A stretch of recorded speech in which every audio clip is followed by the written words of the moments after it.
Assalamualaikum warahmatullahi wabarakatuh.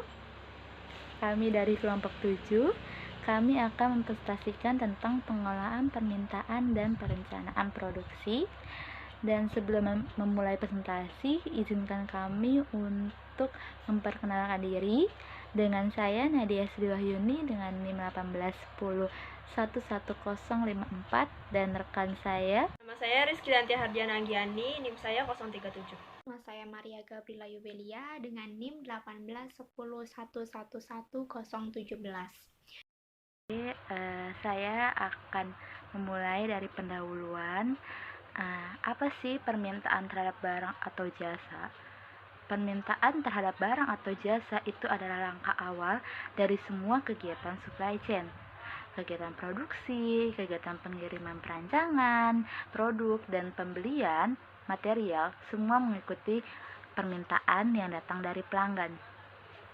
Nah, pada perusahaan yang menggunakan make to stock itu atau MTS, kegiatan produksi, pembelian material, dan pengiriman produk ke tempat penjualan itu dilakukan sebelum perusahaan tahu berapa produk yang akan terjual.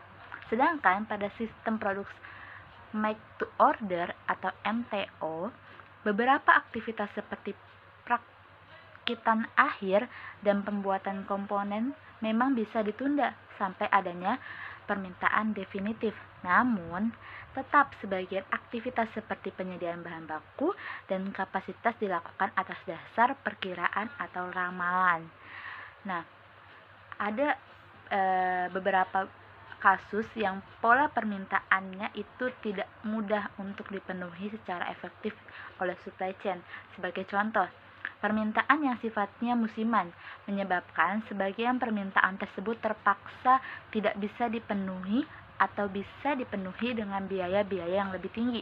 Oleh karena itu, perusahaan sering kali harus secara proaktif mengolah permintaan sehingga menjadi lebih mudah dipenuhi.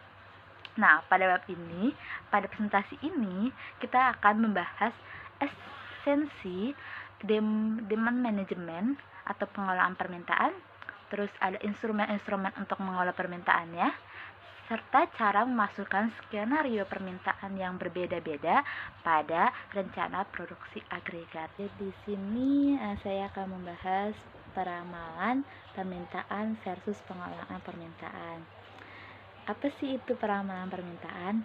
Peramalan permintaan adalah kegiatan untuk mengestimasi besarnya permintaan terhadap barang atau jasa tertentu pada suatu periode dan wilayah pemasaran tertentu. Nah, peramalan bisa dibuat pada tingkat yang berbeda-beda. Misalnya, kalau sebuah perusahaan menjual beberapa kelompok produk di beberapa wilayah yang berbeda, maka ramalan bisa dibuat secara agregat untuk semua kelompok produk dan semua wilayah, atau untuk tiap kelompok produk, tiap wilayah, atau bahkan pada level yang lebih detail, yaitu pada level individu produk. Nah, agregasi juga bisa dibuat berdasarkan waktu. Jadi, angka ramalan bisa dibuat untuk periode harian, mingguan, bulanan, bahkan tahunan. Nah, selanjutnya di sini ada gambar di mana dimensi waktu, dimensi produk, dan dimensi wilayah ini pada suatu permintaan. Pada gambar tersebut, tiap-tiap produk dibuat ramalannya untuk tiap sub wilayah penawaran dengan satuan periode mingguan selama 3 bulan.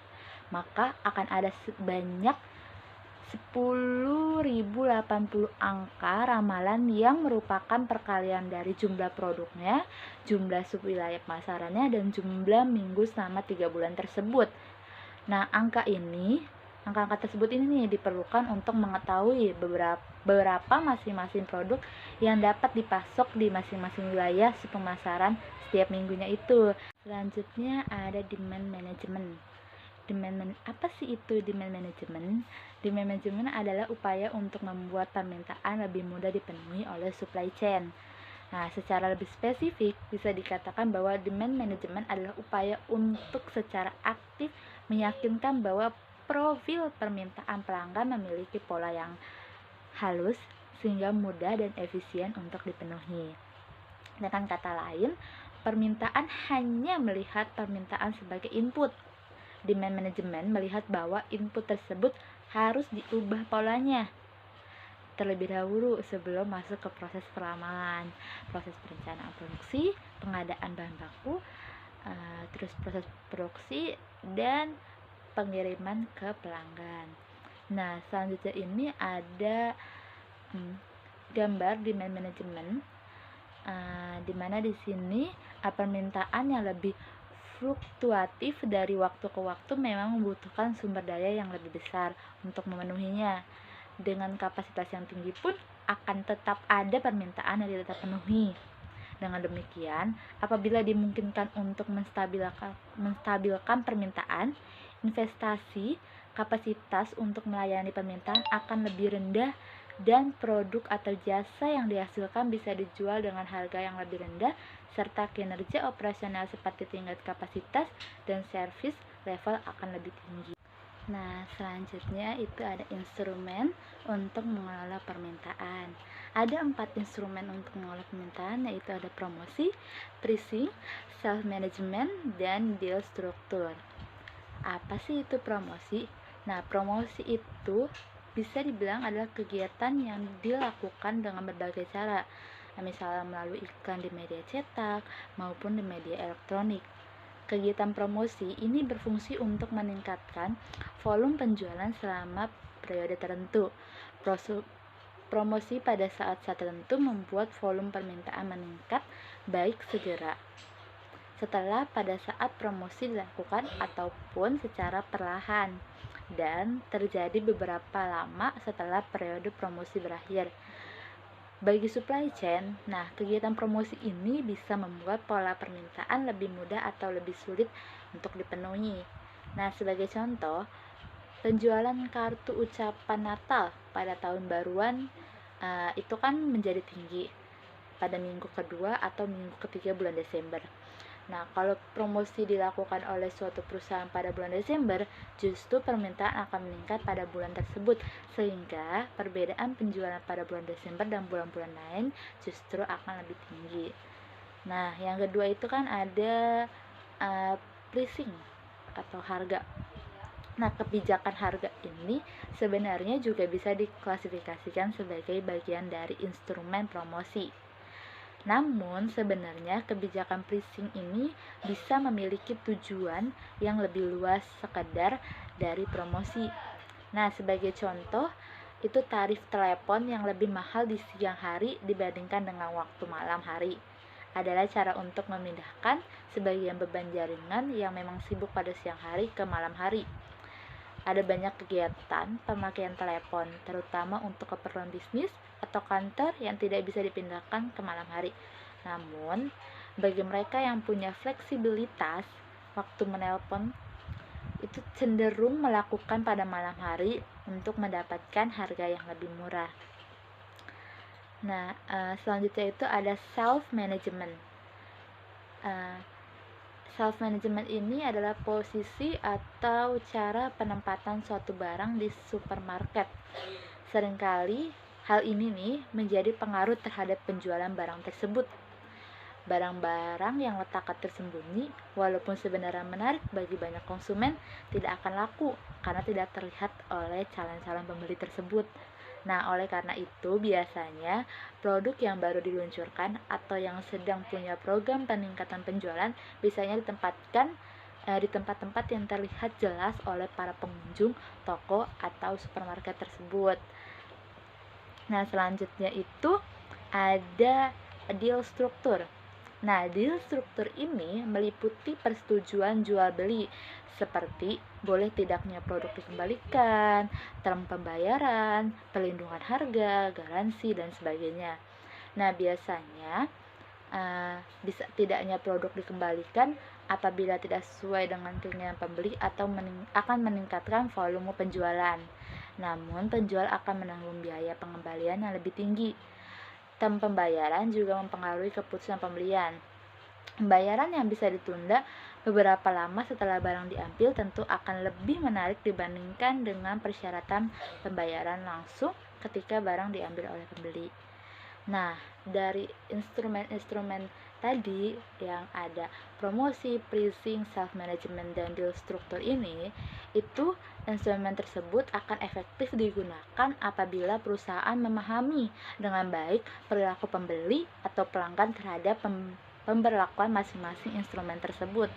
Nah, misalnya perusahaan harus memiliki pengetahuan berdasarkan pengalaman masa lalu, efektivitas suatu promosi dalam menggeser atau menaikkan volume penjualan. Dengan demikian juga pengaruh deal struktur dan instrumen-instrumen lain terhadap perilaku calon-calon pembeli mestinya diketahui dengan baik. Selanjutnya, saya akan membahas tentang demand management dan ongkos-ongkos supply chain.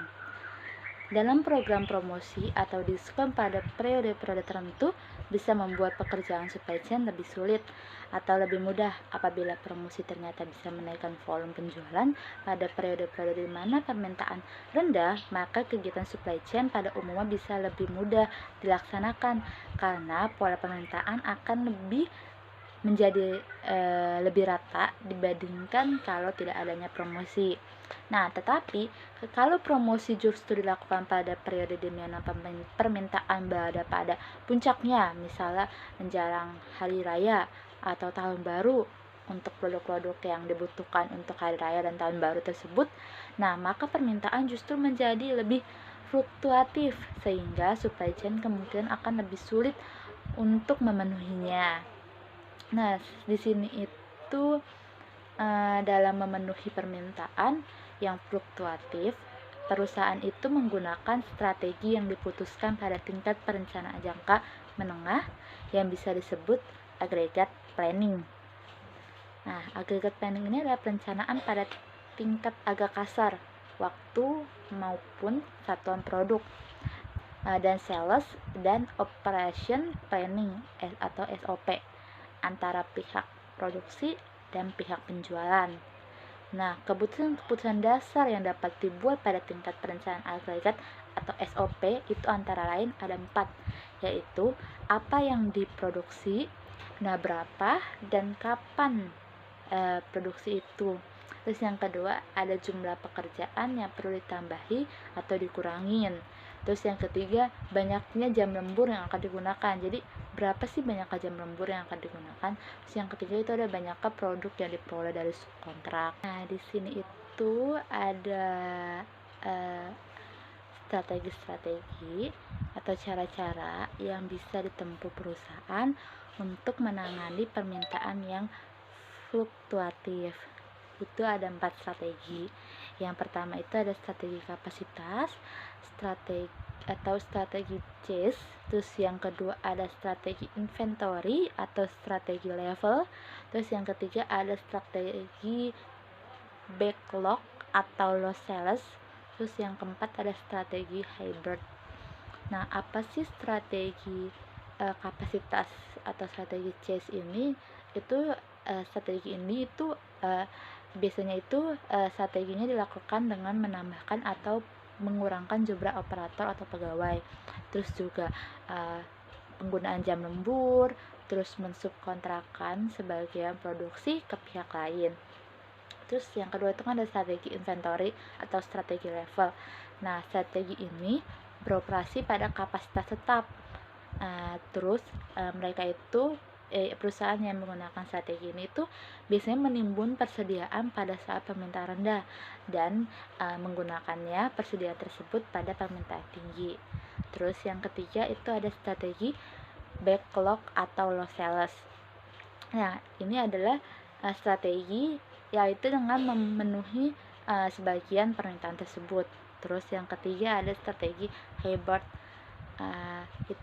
Ini adalah strategi hybrid itu adalah strategi kombinasi dari beberapa strategi yang telah disebutkan tadi. Nah, di sini selanjutnya itu ada model rencana agregat.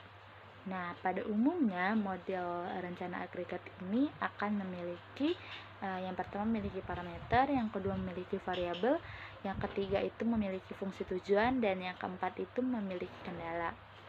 Nah, yang pertama parameter itu biasanya mencakup harga jual produk, biaya-biaya satuan, nilai parameter awal atau tenaga kerja dan inventory awal, terus ada kecepatan produksi dan jumlah hari kerja dalam satu periode.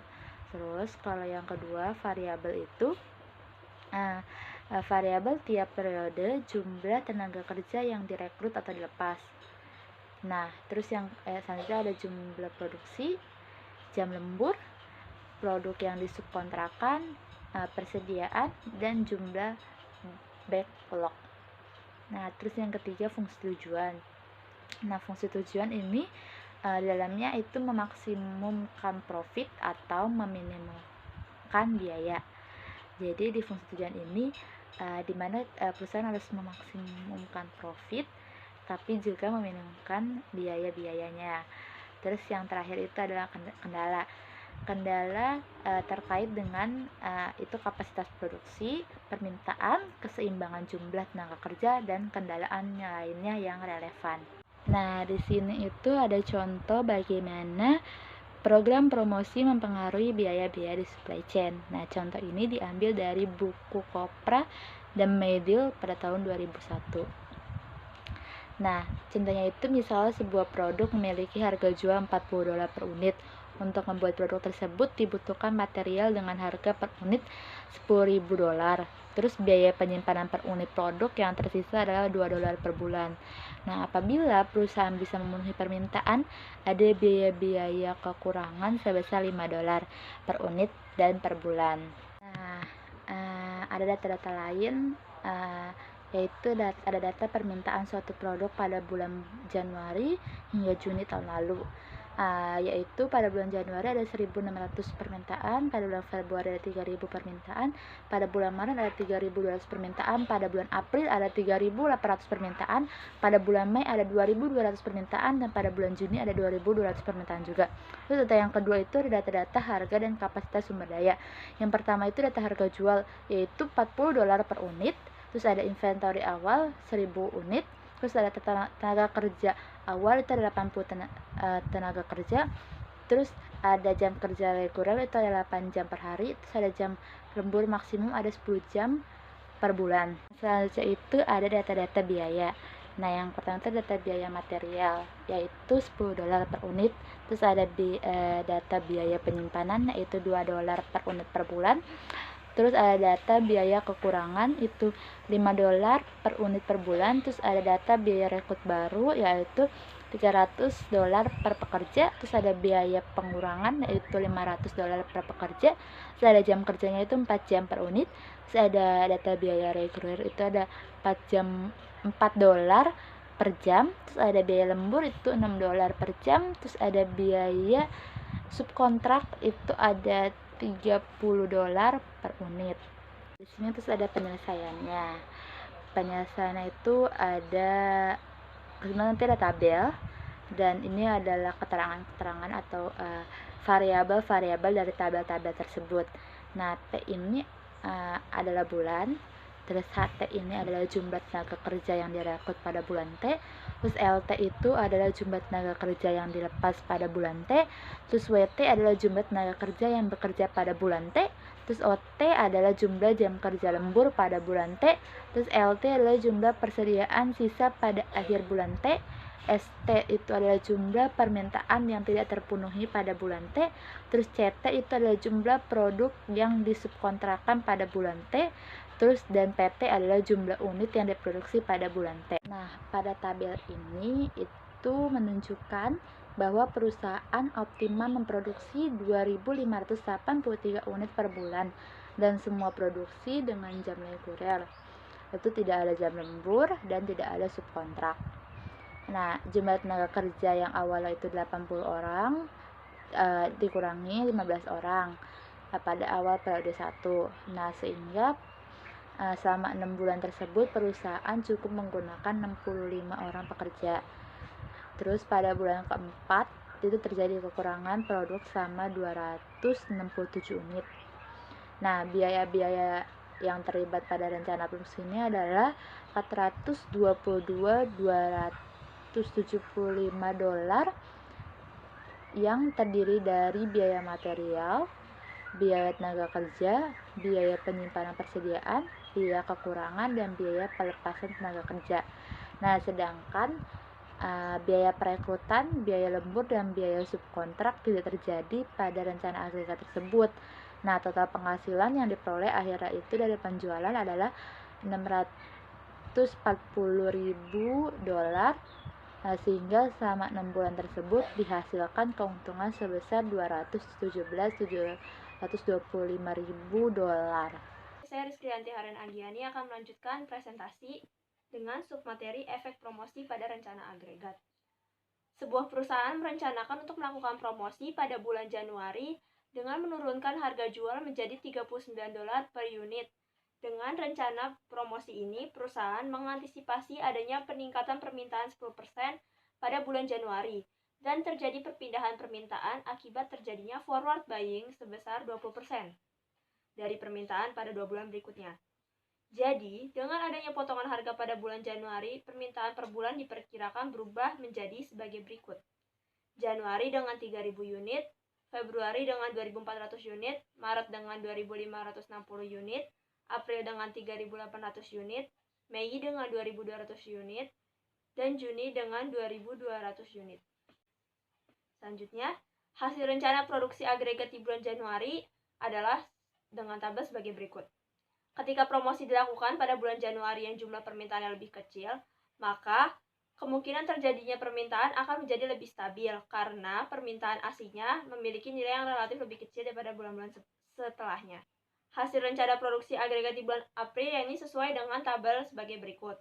Apabila perusahaan melakukan promosi pada bulan April ketika banyak orang membeli produk-produk tersebut dengan menurunkan harga menjadi $39 per unit, kemungkinan akan terjadi peningkatan permintaan pada bulan April adalah 20% dari permintaan semula dan terjadi forward buying dari permintaan 2 bulan berikutnya masing-masing 20%. Maka permintaan per bulan sebagai berikut. Januari menjadi 1.600 unit, Februari menjadi 3.000 unit, Maret menjadi 3.200 unit, April menjadi 5.060 unit, Mei menjadi 1.760 unit, dan Juni dengan 1.760 unit. Kesimpulan dari hasil perhitungan tadi yakni dari profil permintaan sebelumnya, kita bisa melihat bahwa promosi pada bulan April yang permintaan aslinya memang tinggi akan membuat permintaan menjadi semakin fluktuatif. Seperti halnya di atas, permintaan tersebut juga diolah ke dalam model program linear sehingga diperoleh rencana produksi agregat seperti pada tabel yang telah disajikan sebelumnya. Pada tabel tersebut, kita bisa mengamati bahwa besarnya unit yang diproduksi tiap bulan meningkat menjadi 2.647 unit dan jumlah tenaga kerja yang optimal adalah 66 orang, sehingga yang dikurangi pada awal periode 1 adalah 14 orang. Kekurangan persediaan juga meningkat, yaitu terjadi pada akhir bulan April dan Mei. Perusahaan masih tetap bisa memenuhi semua permintaan dengan kapasitas reguler, sehingga tidak ada jam, lembur, maupun tenaga subkontrak yang harus digunakan. Biaya yang terjadi dari skenario ini adalah sebesar $438.857 dengan penghasilan kotor sebesar $650.140 sehingga diperoleh keuntungan sebesar $211.283. Lanjut ke materi setelahnya yaitu perbandingan tingkat keuntungan, tingkat persediaan, dan kekurangan. Promosi pada bulan-bulan di mana permintaan rendah akan membuat pola permintaan menjadi lebih halus, sedangkan promosi pada bulan-bulan yang permintaannya memang tinggi akan membuat pola permintaan menjadi naik turun. Variabilitas permintaan tersebut bisa kita ukur dari koefisiensi variansi seperti yang ditujukan pada tabel 54. Semakin besar nilai CV, maka akan semakin besar permintaannya. Dapat diamati juga bahwa perbedaan nilai CV tersebut pada akhirnya besar pengaruhnya terhadap jumlah persediaan yang disimpan oleh perusahaan selama 6 bulan dan keuntungan diperoleh.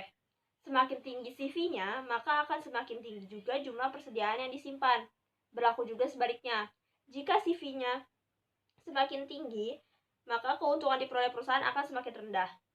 Dari sudut pandang kekurangannya, hubungan tersebut tidak terlalu kuat. Namun bisa kita lihat bahwa promosi pada bulan April membuat terjadinya stock out yang jauh lebih besar dibandingkan promosi yang dilakukan pada bulan Januari. Artinya, fluktuasi permintaan juga punya andil terhadap besarnya kekurangan persediaan yang dialami oleh perusahaan. Dan berikut ini perbandingan dari 3 skenario promosi yang sudah dilakukan. Jadi skenario terbagi menjadi 3, yakni ketika penjualan tidak dilakukan dengan promosi, ketika promosi dilakukan pada bulan Januari, dan ketika promosi dilakukan pada bulan April. Selanjutnya materi akan dilanjutkan oleh Maria Gabriela. Saya akan melanjutkan presentasi mengenai Sales Operation Planning atau SOP. SOP sendiri itu memiliki pengertian yaitu proses koordinasi antar fungsi untuk mencapai konsensus rencana taktis di sebuah perusahaan. Dalam industri manufaktur sendiri, terdapat fungsi sales yang mewakili fungsi pemasaran dan penjualan, sedangkan fungsi operationnya mewakili fungsi produksi.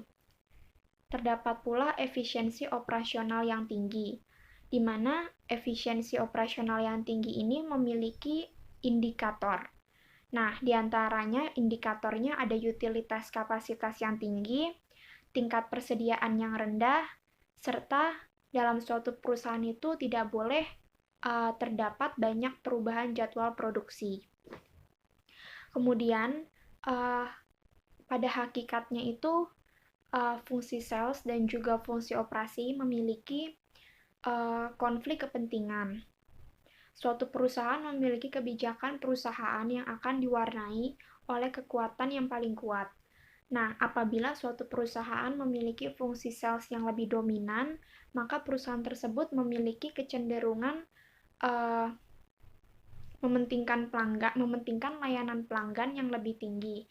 Namun, penumpukan persediaan dan akan lebih tinggi dan juga memiliki tingkat perubahan jadwal produksi lebih besar. Nah, sedangkan perusahaan yang memiliki fungsi operasional yang lebih dominan, itu akan memiliki efisiensi operasional yang lebih tinggi. Dengan kata lain, perusahaan tersebut bisa saja mengkesampingkan kepentingan layanan pelanggannya. Jadi kayak layanan pelanggan di perusahaan tersebut bisa rendah. Nah, di sisi lain juga perusahaan yang fungsi operasionalnya lebih dominan itu memiliki supply chain yang harus diperjuangkan baik dari segi efisiensi operasional dan juga produktivitas asetnya. Ada banyak sekali definisi mengenai SOP sendiri. Walaupun SOP memiliki banyak definisi, maknanya akan tetap konvergen, yaitu sebuah perencanaan taktis yang menerjemahkan rencana strategis dari perusahaan tersebut. Nah, SOP sendiri memiliki fungsi. Ada 5 fungsi. Yang pertama, menciptakan link antara business planning dengan tactical plan. Yang kedua, cukup detail untuk menjadi dasar rencana yang lebih operasional, namun cukup panjang juga untuk dijadikan dasar dalam membuat keputusan tentang sumber daya. Yang ketiga, ada bersifat cross-fungsional. Yang keempat, menjadi jembatan antara customer value dengan supply chain efisiensi. Dan yang kelima, tercipta continuous improvement melalui planning review secara berkala. Secara umum ada 5 langkah yang harus dilakukan dalam menjalankan proses SOP. Nah, kelima langkah tersebut dimulai dari menyiapkan data input, kemudian secara bersama-sama menyinkronkan rencana, dan melihatnya dari berbagai sisi sebelum diputuskan oleh kesepakatan bersama. Nah, 5 langkah itu yang pertama ada pengumpulan data, yaitu kita mengumpulkan data dari permintaan pelanggan secara keseluruhan. Kemudian yang kedua ada demand planning, yaitu bagian sales dan marketing itu mereview forecast dan melakukan perubahan bila diperlukan. Kemudian yang ketiga ada supply planning, yaitu melakukan perhitungan terhadap kebutuhan kapasitas dan melakukan perubahan kapasitas pada batas yang bisa dilakukan. Kemudian step keempat atau langkah keempat, yaitu ada pre-SOP meeting, di mana dalam tahapan tersebut itu melibatkan sales, marketing, produksi, planning, finance, plan manager, dan lain-lain. Kemudian pada tahap kelima itu ada Executive SOP Meeting yang biasanya dilakukan oleh pimpinan setiap bulannya. Setelah kita membahas strategi operation planning atau SOP, sekarang kita akan masuk CPFR. Nah, untuk mengurangi perbedaan-perbedaan akibat ramalan besar yang dilakukan oleh perusahaan-perusahaan besar, biasanya mereka itu melakukan kerjasama untuk mengembangkan sistem perencanaan dan peramalan. Nah, sistem tersebut biasanya itu dikenal oleh orang-orang dengan nama Collaborative Planning, Forecasting, and Replenishment atau disingkat CPFR. Inti dari CPFR ini adalah mengurangi perbedaan akibat ramalan yang dihasilkan oleh pihak-pihak supply chain, yang kemudian pihak-pihak tersebut berunding untuk mengembangkan kebijakan replenishment.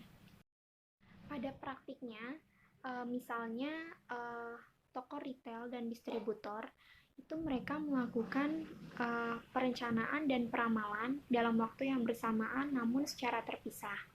Nah, kemudian hasil dari peramalan tersebut dibandingkan keduanya, apabila diperoleh selisih dengan angka-angka di atas batas yang ditentukan, maka kedua pihak tersebut harus mereview angka-angka tadi sampai didapat selisih di bawah batas angka yang ditentukan. Kemudian kita akan bahas 4 model CPFR. Yang pertama strategi and planning, yang kedua demand and supply management, yang ketiga execution, dan yang keempat analysis. Nah, yang pertama strategi and planning itu dibuat untuk hubungan kolaboratif. Jadi kita buat aturan dasarnya dulu untuk hubungan kolaboratif. Kemudian pada tingkat ini pembeli dan penjual itu menentukan keputusan terkait product mix and placement-nya, kemudian menentukan perencanaan event-nya seperti apa. Nah, yang kedua, demand and supply management. Itu berarti kita membuat proyeksi permintaan pelanggan, kemudian order, dan juga kebutuhan pengiriman selama horizon perencanaan. Nah, yang ketiga ada execution. Dalam tahap ini berarti kita melakukan perencanaan, pemesanan, menyiapkan dan melakukan pengiriman, dan juga menerima menyimpan produk di rak retail, serta mencatat transaksi penjualan. Dan yang paling penting harus dilakukan di model execution ini adalah melakukan pembayaran. Nah, di model keempat, analysis, itu kita harus memonitor perencanaan dan eksekusi, terutama jika terdapat hal-hal yang di luar rencana kita. Pada proses yang sudah kita jelasin tadi, yang 4 proses model CPFR itu, ternyata ada 2 aktivitas kolaboratif yang dilakukan oleh dua belah pihak, yaitu ada pembeli dan juga ada penjual. Bisa kita lihat di kolom di bawahnya juga yang ada bacaan gambar 5.6. Di situ ada fase strategi and planning. Dalam fase strategi and planning terdapat 2 aktivitas. Di situ ada collaboration arrangement dan juga ada aktivitas joint business plan. Dalam aktivitas collaboration arrangement itu kita bisa menentukan sasaran kolaboratifnya, kemudian mendefinisikan ruang lingkupnya, kemudian kita juga bisa mengatur tanggung jawab dari masing-masing pihak. Kemudian di aktivitas joint business plan kita bisa mengidentifikasi event yang mempengaruhi penjualan seperti promosi, pembukaan atau penutupan toko, kemudian ada perubahan kebijakan persediaan, dan juga pengenalan terhadap produk baru. Nah, kemudian di bawah fase strategi and planning ada fase demand and supply management. Dalam fase demand and supply management terdapat 2 aktivitas, yaitu aktivitas peramalan permintaan dan juga peramalan perencanaan. Nah, kemudian di bawahnya fase demand and supply management ada fase mana ini? Fase execution. Dalam fase execution ini terdapat dua aktivitas, yaitu aktivitas order generation dan juga order fulfillment. Bedanya, apa sih bedanya dari order generation sama order fulfillment? Kalau order generation itu dia aktivitas yang mengubah ramalan menjadi pesanan yang definite, sedangkan aktivitas order fulfillment itu aktivitas yang mencangkup produksi, pengiriman, dan display produk di toko atau retail, sehingga bisa dibeli oleh pembeli akhir. Nah, setelah fase execution, di fase terakhir ada fase analisis. Nah, di fase analisis ini terdiri dari dua aktivitas, yaitu ada exception management dan performance assessment. Aktivitas-aktivitas kolaboratif tidak harus dikerjakan secara bersama-sama oleh kedua belah pihak. Kami akhiri presentasi kali ini. Mohon maaf bila ada salah kata. Terima kasih telah menonton. Wassalamualaikum warahmatullahi wabarakatuh.